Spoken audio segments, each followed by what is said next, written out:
Moi, je serais bien resté à la pension aussi. Ça me disait rien de retourner avec Purcell chez ma môme. J'avais pas le feu sacré de Macro. Pourtant, c'était luxueux, mais j'avais peur pour mon oignon aussi. Mais qu'a dit Cantalou? Écoute, Ferdinand, faut mieux que tu rejoignes. Suppose que les bourgs tombent en descente ici, on est bons tous les deux. Tandis que là-bas, c'est un domicile particulier, c'est presque impossible à pénétrer avec les lois anglaises. Ici, c'est un moulin, mais faut que je reste. À présent, que je parte 2 jours, il y aura plus de papier au mur, tellement qu'ils ont la colique. Va, vire. Je te retrouverai demain à la Royale. Prends pas par Regent Street. Fais le tour par le parc plutôt avec Yorick, qui t'accompagne. Suivez doucement devant le palace. Voyez venir. Rencontrez pas les tapins, j'ai dans l'idée qu'elles jaspinent. Passez pas aux Savoie non plus. C'est plus un endroit pour nous. En somme, fallait se faire menu. Même à Londres, on commençait en civil à se faire regarder de traviole. Les appels au recrutement devenaient si enragés que c'était pas prudent de s'en foutre. Moi encore, je boitais. Et si on me regardait de près, j'avais bien l'air d'un vétéran. De temps en temps même, fallait que je m'appuie, que tout tournait, que l'autobus, les devantures, les vélos, les réverbères et les petits chiens prenaient au ciel une drôle de place, à circuler lentement dans un nuage rempli de cloches. Des passants me remettaient sur ma route. J'étais absent pendant des heures après ça. Ce soir-là, ça m'est arrivé. Je titubais donc en montant l'escalier. « T'es saoul encore ?» qu'a fait Angèle. Je protestais. Ils ont senti à ma respiration que je mentais pas. « Il est trop fatigué. Il vadrouille trop. » Je me suis étendu sur leur plumard. J'y voyais à peine. J'étais comme ébloui en plus de l'orage de Louis qui n'en finissait pas. J'avais une belle fièvre. On est lâche de pas avouer qu'on en a marre.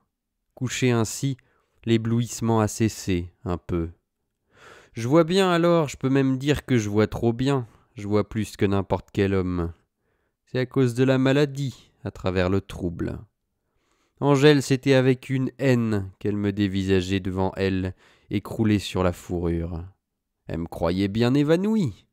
Pas tant que ça. Je devais lui rappeler quelque chose. Pourquoi tout ça? Elle aurait pu me balancer 20 fois, si elle avait voulu. J'offrais pas de résistance.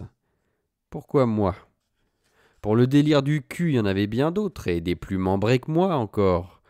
Mais à froid, je crois qu'elle me haïssait plus que n'importe quel autre. J'avais hérité de cascade, dans un sens. Elle me regardait si vachement que j'y tenais plus. Je me suis relevé d'un coup brusque, semblant de rigoler. Alors elle poussa un tel cri strident que Purcell est arrivé du fond de l'appartement. Au secours! Il croyait déjà qu'il y avait un malheur. Et puis on a tous rigolé. Purcell, il y comprenait rien. « Comme tu m'as fait peur, Ferdinand, que j'ai eu peur !» Avec des minauderies d'espiègle, toutes fragiles. J'ai rien répondu. C'est des choses qu'on garde pour soi.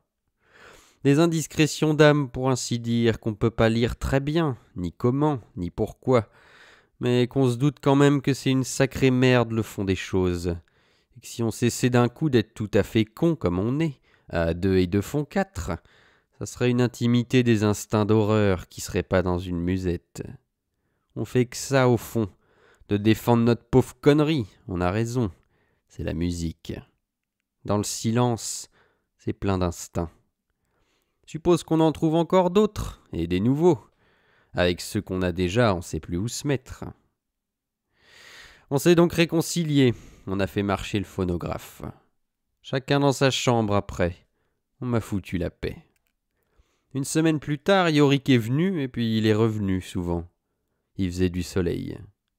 Je le voyais arriver de loin dans le parc avec sa jupette. Il était pas beau, sorti du brouillard. Je le faisais causer sur la pension, sur ce qui se passait. Avec 3 brandis, c'était la confiance et la confidence.